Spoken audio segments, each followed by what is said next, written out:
Good evening guys, welcome to Siddhu reviews. నేను ఇప్పుడే Saindhav movie చూసి రావడం జరిగింది మామ.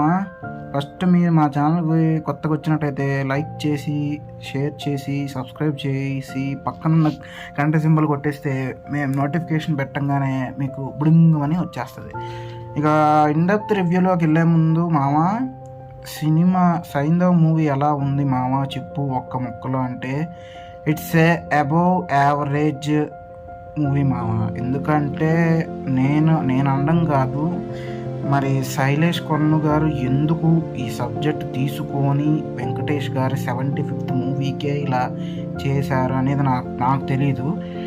బేసిక్గా 75th movie land mark movies అనేవి కొంచెం అంటే కొన్ని ఉంటాయి ల్యాండ్ మార్క్ మూవీస్ కొంచెం బాగా బాధిస్తారు. నా శైలేష్ కొన్ను గారు అయితే జాన్ విక్, నేను సర్టెన్ టైంలో చూస్తుంటే John Wick movie Telugu dubbing ఏమైనా తీస్తున్నారని ఏంటి అనిపించింది. క్యారెక్టర్లు కూడా సేమ్ అట్లానే ఉన్నాయి.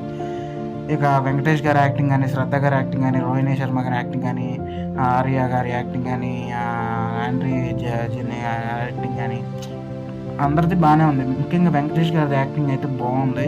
బట్ ఆయనకి తగ్గ స్టోరీ ఇంకా అంటే ఘర్షణ లాంటి స్ట్రాంగ్ ఎబిలిటీ ఉన్న స్టోరీ పడి ఉంటే ఇంకా బాగుండేదని నా ఫీలింగ్. సర్లే ఏమనుకున్నా ఏం లాభం లేదు, కానీ మ్యూజిక్ కూడా ఫస్ట్ హాఫ్లో ఉన్న బీజిఎం సెకండ్ హాఫ్లో పోయింది. సాంగ్స్ ఒకటో రెండో అలా బాగున్నాయి. ఇంకా అదే గాయస్, ఇంకా ఈ మూవీకి జనరల్ మూవీ రేటింగ్స్ ప్రకారంగా నేను ఇచ్చే రేటింగ్ అయితే 2.75.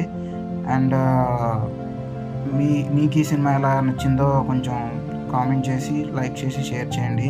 అలాగే సినిమా ఎలా ఉందో మాకు ఇన్డెప్త్గా చెప్తారని, అంటే సినిమా ఎలా ఉందో మాకు చెప్తారని కోరుకుంటూ, this is Siddhu reviews signing off. Follow అవ్వడం మాత్రం మర్చిపోకండి గాయస్.